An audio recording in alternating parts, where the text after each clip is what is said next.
देख रहे हैं विराट न्यूज सत्य के साथ। નમસ્કાર અને આપના માધ્યમથી હું તમામ ફરવા આવતા અને 31ની ઉજવણી કરવા આવતા તમામ પ્રવાસીઓને પહેલાં તો હું મારા દમણ દીવ વતી તમારું સ્વાગત કરું છું અને આ બાબતે હું તમને એ કહેવા માગું છું કે જે કોઈ 31ની ઉજવણી કરવા માટે દમણ આવે છે કે દીવ આવે છે તેઓએ રાત્રે પહેલી વાત તો નશાની હાલતમાં દમણ છોડવું કે દીવ છોડવું નહીં। અને જો તમને કોઈ દમણમાં અહીંયાથી પાછું જવા માટે એટલું મજબૂર બનવું પડતું હોય કે અહીંયા કોઈ રહેવાની વ્યવસ્થા નથી તો આપ સૌને વિનંતી કરું છું કે આપ મારા નંબર ઉપર કોન્ટેક્ટ કરી શકો છો અને તમને હું મારા સમાજનો જે કોળી પટેલ સમાજનો હોલ છે ત્યાં રહેવાની વ્યવસ્થા કરી આપીશ। તો એક વાતનું ધ્યાન રાખવું કે પીધેલી હાલતમાં જીવને જોખમમાં રાખીને દમણથી બહાર જશો નહીં। અને બીજી વાત એ કહેવાની છે કે લાસ્ટ 5-7 વર્ષથી ગુજરાત પોલીસ જાણ જોઈને દમણના ટુરિસ્ટોને ટાર્ગેટ કરે છે અને આ લોકોને રાત્રે પકડીને રાત્રે અમને પકડીને જેલોમાં બંધ કરી દેતી હોય છે।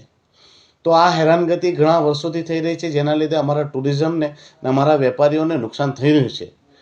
હવે હું એ પણ કહેવા માગું છું કે ગુજરાતની પોલીસ અને વલસાડ પોલીસને કે ભાઈઓ તમે જો ડ્રાઈવર પીધેલો હોય તો જ આવી કામગીરી કરો, સાથે ડ્રાઈવર પીધેલો ન હોય અને ગાડી ચલાવતો હોય તો પેસેન્જરોને હેરાન કરવાનું બંધ કરો। કેમ કે જે ટુરિઝમના આવે છે અને ટુરિસ્ટો જે ટેક્સ પે કરે છે તેમાં 100% રૂપિયા કેન્દ્રને જ જતા છે અને એ કેન્દ્રને જ ફાયદો થતો છે અને અમારું ટુરિઝમના વિકાસ થવાથી પ્રદેશના સાથે સાથે દેશનો પણ વિકાસ છે જેમાં આપ કનડત ન કરો। બાકી આમ ગુજરાતમાં જે દારૂ પહોંચે છે તે ક્યાંથી પહોંચે તે લોકો જાણે જ છે કે દારૂ ઉડીને જતો નથી કે ટનલમાં ઘૂસીને જતો નથી, ક્યાંક ને ક્યાંક પોલીસની કામગીરી પણ ત્યાં શંકાના દાયરામાં જ રહે છે। ને હું એક વાત ચોક્કસપણે કહું છું, જેટલો દારૂ દમણમાં ઇઝીલી મળતો નથી એનાથી ઇઝીલી ગુજરાતમાં દારૂ મળી જાય છે। તો ગુજરાત પોલીસ એવું ના બતાવે કે તે રાજા હરિશ્ચંદ્રની ઔલાદ છે, પરંતુ એક માનવતાની દ્રષ્ટિએ પણ રાખે। જો ડ્રાઈવરો પીધેલા ન હોય તો એમને પરેશાન ન કરવામાં આવે અને ફરીથી દમણ ફરવા આવતા તમામ મારા ટુરિસ્ટ ભાઈઓ બહેનોને એટલી જ કહેવાનું છે કે પીધેલી હાલતમાં ગાડી ચલાવશો નહીં, જીવને જોખમમાં નાખશો નહીં। આનંદ કરો, મોજ કરો, મસ્તી કરો, પરંતુ જીવને જોખમમાં ના નાખો। જો તમને દમણમાં કોઈ પણ રહેવાનું સ્થાન ન મળે તો મારા નંબર ઉપર જરૂર કોન્ટેક્ટ કરો। અમારા સમાજનો હોલ તમારા માટે ખુલ્લો રહેશે, ત્યાં વ્યવસ્થા પણ રાખવામાં આવશે। તમે નિરાંતે ત્યાં સૂઈ જાઓ અને સવારે ઉઠીને ફ્રેશ થઈને તમે પાછા પોતાના ઘરે પહોંચી જાઓ, અથવા તો તમારો ડ્રાઈવર તમે એવો લાવો જે પ્રોફેશનલ હોય અને તે પીતો ન હોય અને તેને નહીં પાવો, કારણ કે તમારી સલામતી અને સુરક્ષા મુખ્ય છે।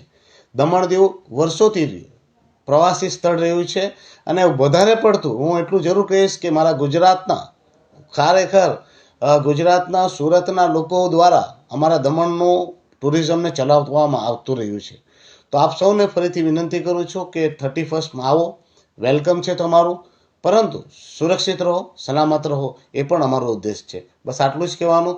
તમને જો રહેવાની વ્યવસ્થા ન મળે તો મારો નંબર 9825844410 ઉપર જરૂર સંપર્ક કરજો।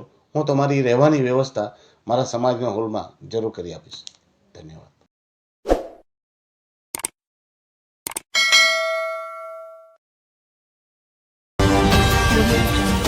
आप देख रहे हैं विराट न्यूज सत्य के साथ।